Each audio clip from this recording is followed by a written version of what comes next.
What's up, guys? It's Cody. Thanks for joining me today. Today we're going to be talking about how to buy your first home at 21 years old or any year in your early 20s. And to be honest, my story is going to be the perfect case study for what we're talking about here today because that's what I did. I've run into a lot of people that have asked me how I got started so young and how they can do the same. So I wanted to make this video to show you exactly what I did so that you can do the same and get started on your real estate investing path much earlier. Real quick, guys, before we jump into this, if you would just smash that like button to help with the almighty YouTube algorithm, I would really appreciate it. Also, if you haven't done so already, drop a comment below and subscribe to the channel and hit the little bell if you want to get notified each time I drop a new video. Now, before I jump into this, I do want to talk about the fact that there's a lot of chatter about how millennials are getting pushed out of the market, they're getting squeezed out of the middle class is shrinking, and housing is becoming more and more expensive. And honestly, what I'm about to show you proves that that's a bunch of bullshit.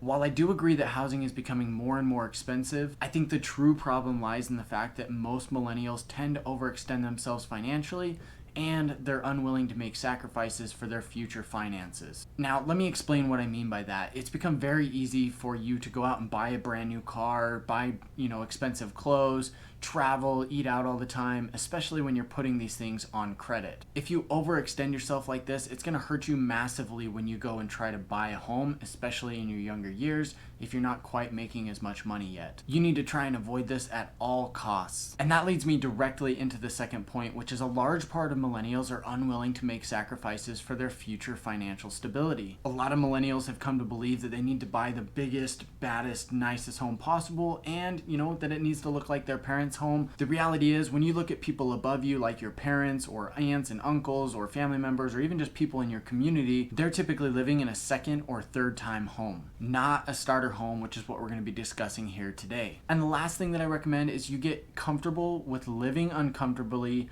by utilizing roommates and tenants to help reduce your living expenses so that you can continue to invest in real estate and save and make more money. So let's jump into it. This is the very first home I bought. It was a townhome. It's in a great little area that's really up and coming at this point. I want to show you the numbers first. So I bought this home for $116,900. Now, this was back in 2014, so this is now 5 years ago. I put 5% down, which came out to about $5,845, and gave me a loan balance of just over $111,000. The interest rate on my mortgage payment is 4.25%, which leaves me with a total payment, including taxes and insurance, of $673 per month. And that breaks down to $545 going towards the principal and interest, and $127 going into escrow every month to cover those property taxes and the homeowner's insurance. Now, because this is a townhome, it isn't an HOA, and I have an HOA payment. It's $185 a month.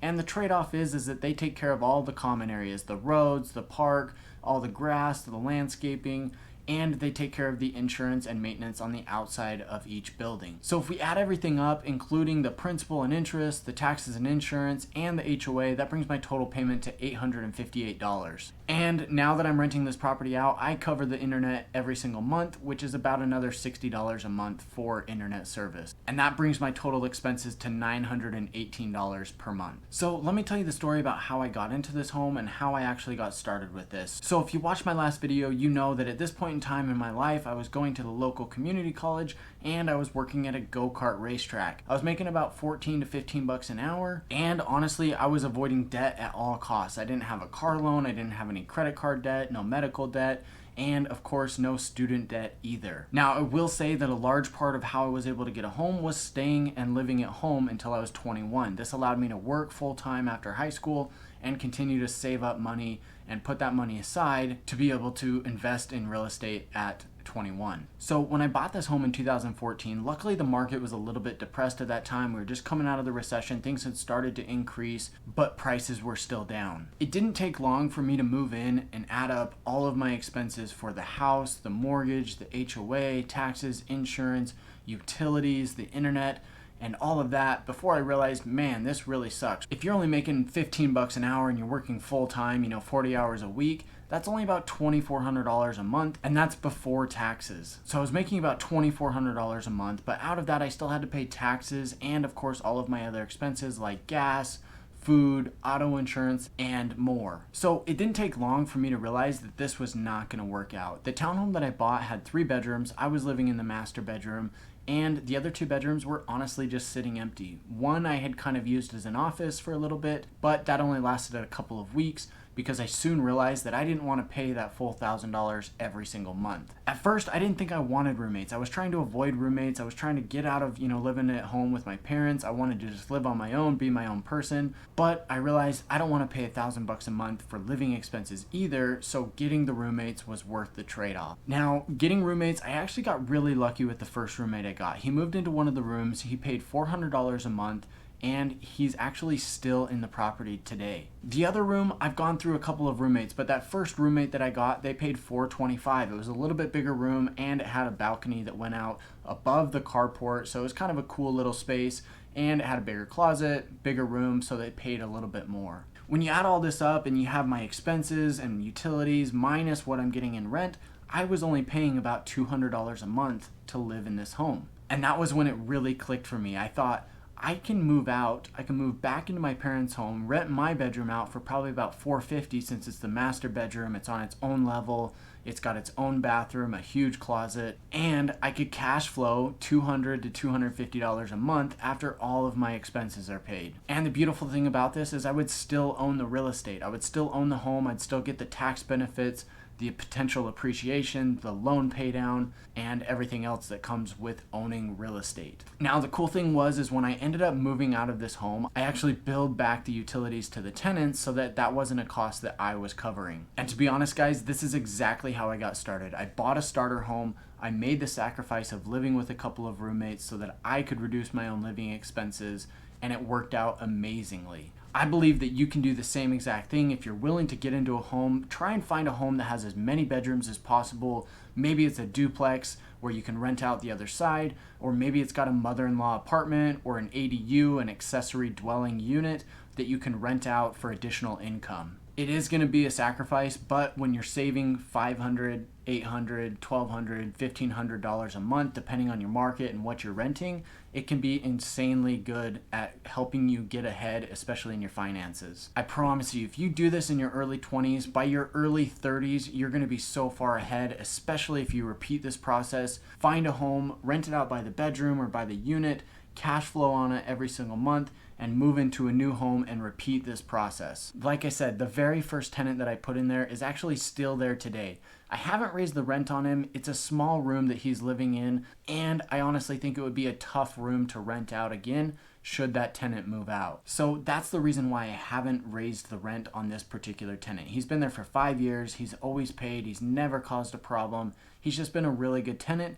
And honestly, if I were to go rent this room out today, I bet I could only get $420, maybe $425 for this particular room. That's just not worth the trade-off of having to go find a new tenant. In the second room that I was renting out, I've actually been through quite a few tenants. Most of those tenants have just moved out on their own. However, I did have one person that I had to evict. They moved in, paid rent for the first month, and then I never heard from her again. I also had an alcoholic living in the room. I also had one guy that brought in bed bugs that I had to mediate. And I had another one where the tenant moved her boyfriend in, which wasn't a part of the agreement on our lease. And so I told her that she could get out of her lease as long as she paid me 1 month's rent, which is only about $425. So I want to bring you up to speed on where we're at now with the property.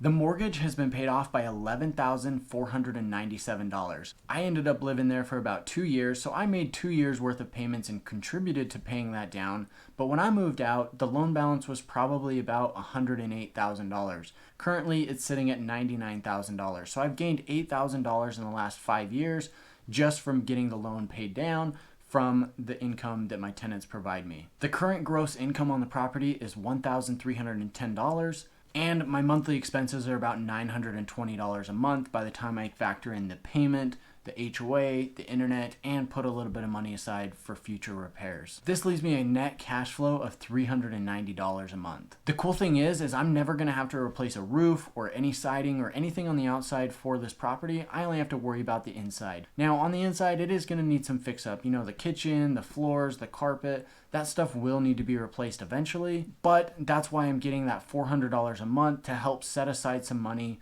for that when it comes up. Now, here's the coolest thing about this entire thing. The property is now worth about $190,000, which means that I have about $90,000 in equity when I take the sales price minus what I owe on the mortgage. However, after I pay fees and everything else, I'm going to be left with about $80,000. Although that is a big chunk of money, I'm not planning to sell this property, and if I do, I'm probably going to end up doing what's called a 1031 exchange, where I can take the money in that property, sell that home, and roll that money into a new property completely tax-free. Honestly, I'm hoping that with a little bit more appreciation, I can get the value of the home up to about $200, maybe $210, and then after I pay those fees and pay off the mortgage, I'll be left with about $90,000 to $100,000, which I can then move into a bigger unit like a duplex, maybe a triplex or a fourplex, or potentially even go bigger than that. If I do this, I'm going to be looking for something that has a ton of upside potential, or something that can cash flow at least $600 to $1,000 a month after all expenses. You can really look at two different things that kind of give you a gauge of how well you're doing on the property. The first is going to be your cash on cash return. Now, if we just round the numbers up slightly, you can see that I'm making about $400 a month,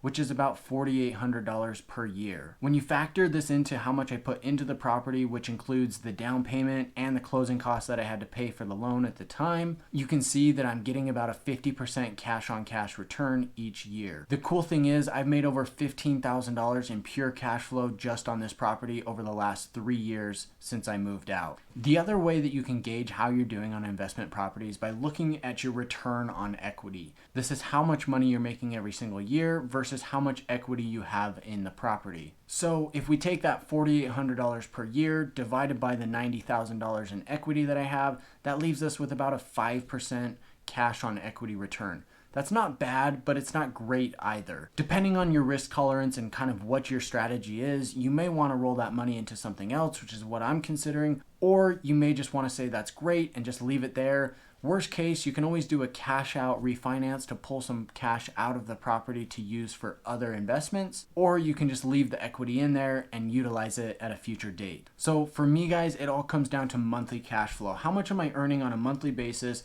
after I pay all of my expenses and set aside some money for repairs? This is the most important thing that I look for when investing in properties. I don't really care if the value goes up or it goes down in future years. I just want to make sure that I'm going to be able to make money every single month. The cool thing also is that if you look at past history, whenever there's a recession and housing prices drop, typically rents don't drop. A lot of people will move out of their home, they'll sell their home, in 2008 to 2010, a lot of people got foreclosed on and did short sales, and so they had to move into rentals, and rents actually increased during that time. This is the main reason why you want to make sure that your property cash flows, and that's the most important factor in this process. So for this property, at this point, I have very little money into it. I know that I've got some upcoming updates that will need to be done, but I'm prepared for that. I've got some money set aside. My cash on cash return has been phenomenal. My return on equity has been amazing as well, and the appreciation of the market has really helped me out. I always try to put as little cash as possible into a deal just so I can get the best return possible and buy more properties. But if you're going to be putting a larger amount of cash down on the property, it needs to be a healthy deal where you have the ability to cash flow heavily